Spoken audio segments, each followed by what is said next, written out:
আৰু ভোগালীৰ উৰুকাৰ দিনাই অনখন নলবাৰীৰ OBB শিক্ষকৰ পুনৰ চাকৰিত মকৰলৰ দাবীত তেওঁলোকে প্ৰতিবাদ কৰে 420 গৰাকী OBB অৰ্থাৎ অপাৰেশ্যন ব্লেকবোৰ্ডৰ অধীনত নিযুক্তি লাভ কৰা শিক্ষকে বহিল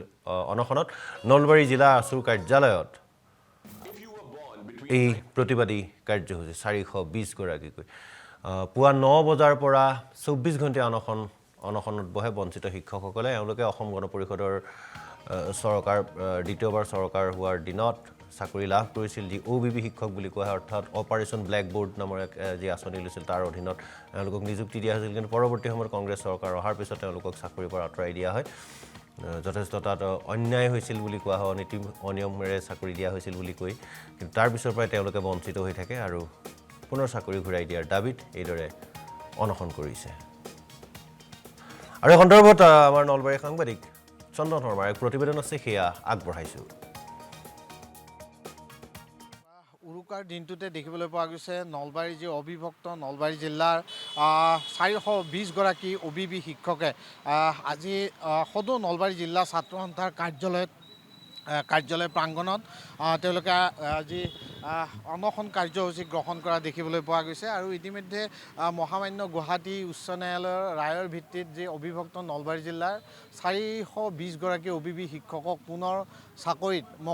মকৰল কৰাৰ দাবীত অবিভক্ত নলবাৰী জিলা OBB শিক্ষক সন্থাৰ যি উৰুকাৰ দিনটোতে যি 24 ঘণ্টীয়া অনশনৰ কাৰ্যসূচী গ্ৰহণ কৰা দেখিবলৈ পোৱা গৈছে আৰু 13 জানুৱাৰী ৰাতিপুৱাৰ পৰা অৰ্থাৎ আজি উৰুকাৰ দিনটোৰ পৰা অহাকালি আজি 14 জানুৱাৰী 9 বজালৈ সদৌ নলবাৰী জিলা ছাত্ৰ সন্থাৰ কাৰ্যালয়ৰ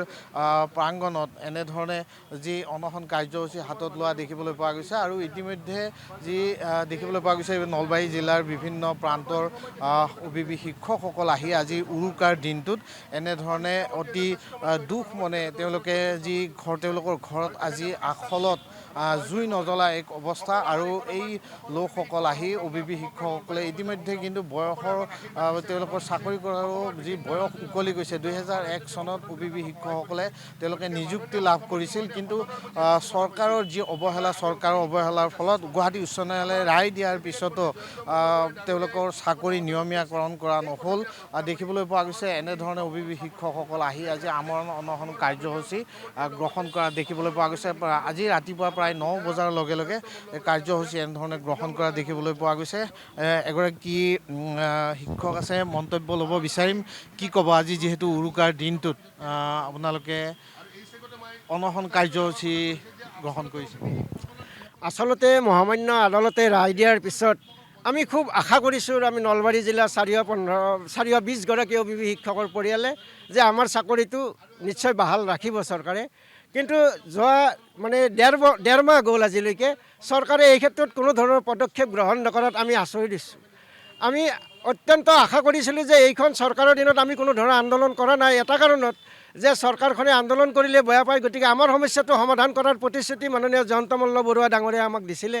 মাননীয় মুখ্যমন্ত্ৰী মহোদয়ে বাৰে বাৰে কৈছিলে যে আদালতৰ ৰায় ওলালে তোমালোকৰ চাকৰি বাহাল থাকিব সেইটো আশাত আমি ৰৈ থাকিলোঁ কিন্তু যোৱা ডেৰ মাহ আগত যেতিয়া মহামান্য আদালতৰ ৰায় ওলাল কিন্তু চৰকাৰখনে আজিলৈকে কোনো পদক্ষেপ নলোৱাত আজি আমি উৰুকাৰ হিয়াৰ আমঠু আমাৰ আজি ভোগালী বিহুত আমি পৰিয়ালক সময় দিব লাগিছিল আমি আজি বজাৰ কৰিব লাগিছিল কিন্তু সকলোবোৰ জলাঞ্জলি যি আমি ৰাজপথত আজি মানে অনশন কৰিবলৈ আমাক চৰকাৰখনে বাধ্য কৰালে মানে মহামান্য আদালতৰ ৰায়ক তেওঁলোকে গুৰুত্ব দিয়া নাই গতিকে আজি এই অনশনথলীৰ পৰা মাননীয় মুখ্যমন্ত্ৰী মহোদয়ক অনুৰোধ জনাম যাতে তেখেতে আদালতৰ ৰায় মৰ্যাদা দি এই আমাৰ এই সমস্যাটো যাতে সমাধান কৰাৰ এটা পদক্ষেপ গ্ৰহণ কৰে ধন্যবাদ জনাইছোঁ এই মুহূৰ্তত দেখিবলৈ পোৱা গৈছে যিহেতু এক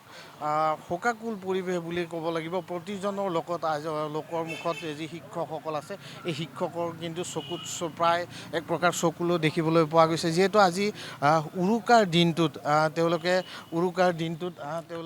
হয় এয়া আছিলে চন্দন শৰ্মাৰ প্ৰতিবেদন OBB শিক্ষকৰ